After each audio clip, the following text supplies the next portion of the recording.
السلام علیکم ورحمۃ اللہ تعالی وبرکاتہ۔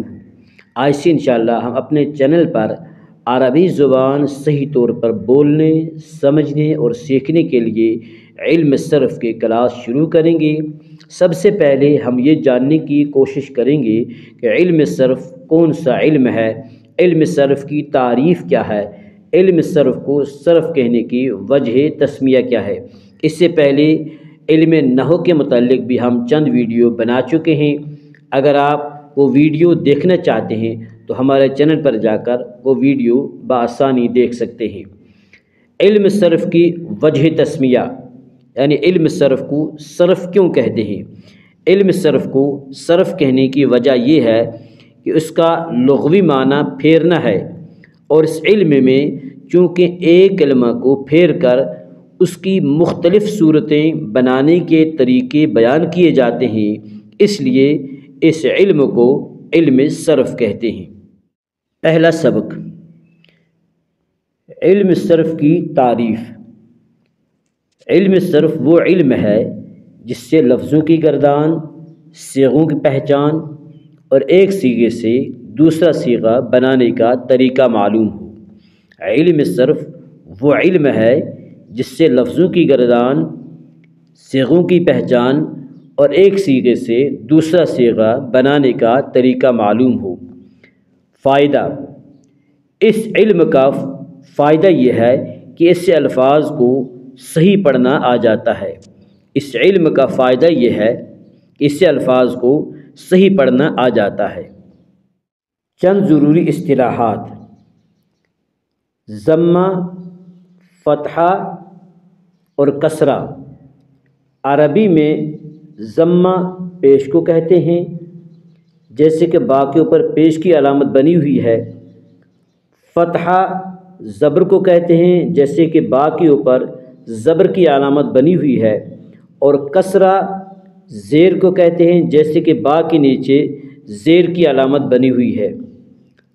ضمہ پیش، جیسے با کے اوپر پیش کی علامت بنی ہوئی ہے۔ فتحہ زبر، جیسے کہ با کے اوپر زبر کی علامت بنی ہوئی ہے۔ اور کسرہ زیر، جیسے کہ با کے نیچے زیر کی علامت بنی ہوئی ہے۔ مضموم، مفتوح اور مکسور۔ مضموم پیش والا حرف، یعنی جس حرف کے اوپر پیش ہو اسے مضموم کہتے ہیں۔ مفتوح زبر والا حرف، یعنی جس حرف کے اوپر زبر ہو اس حرف کو مفتوح کہتے ہیں۔ اور مکسور زیر والا حرف، جس حرف کے نیچے زیر ہو اسے مکسور کہتے ہیں۔ با کے اوپر زبر ہے، ہم با کو با مفتوح کہیں گے، اور با کے اوپر پیش ہے، ہم با کو با مضموم کہیں گے۔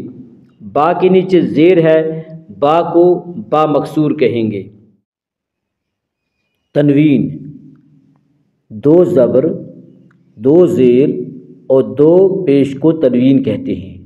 دو زبر، دو زیر اور دو پیش کو تنوین کہتے ہیں۔ با کے اوپر دو زبر کی تنوین ہے، اور با کے نیچے دو زیر کی تنوین ہے، اور با کے اوپر دو پیش کی تنوین ہے۔ سکون اور جزم حرکت نہ ہونے کو کہتے ہیں۔ سکون اور جزم حرکت نہ ہونے کو کہتے ہیں۔ حرکت، زبر، زیر اور پیش کو حرکت کہتے ہیں۔ زبر، زیر اور پیش کو حرکت کہتے ہیں۔ متحرک، متحرک وہ حرف جس کے اوپر کوئی حرکت ہو، یعنی جس حرف کے اوپر کوئی حرکت ہو اس حرف کو متحرک کہتے ہیں۔ جیسے با کے اوپر زبر ہے، اسے کہیں گے با متحرک۔ با کے نیچے زیر ہے، اسے کہیں گے با متحرک۔ اور با کے اوپر پیش ہے، اسے کہیں گے با متحرک۔ ساکن، ساکن وہ حرف ہے جس پر کوئی حرکت نہ ہو۔ ساکن اس حرف کو کہیں گے جس کے اوپر کوئی حرکت نہ ہو۔ مشدد، تشدید والا حرف، یعنی جس حرف کے اوپر تشدید ہو اسے مشدد کہتے ہیں۔ یعنی جس حرف کے اوپر تشدید ہو اس حرف کو مشدد کہتے ہیں۔ جیسے با کے اوپر تشدید ہے، اس سے کہیں گے با مشدد۔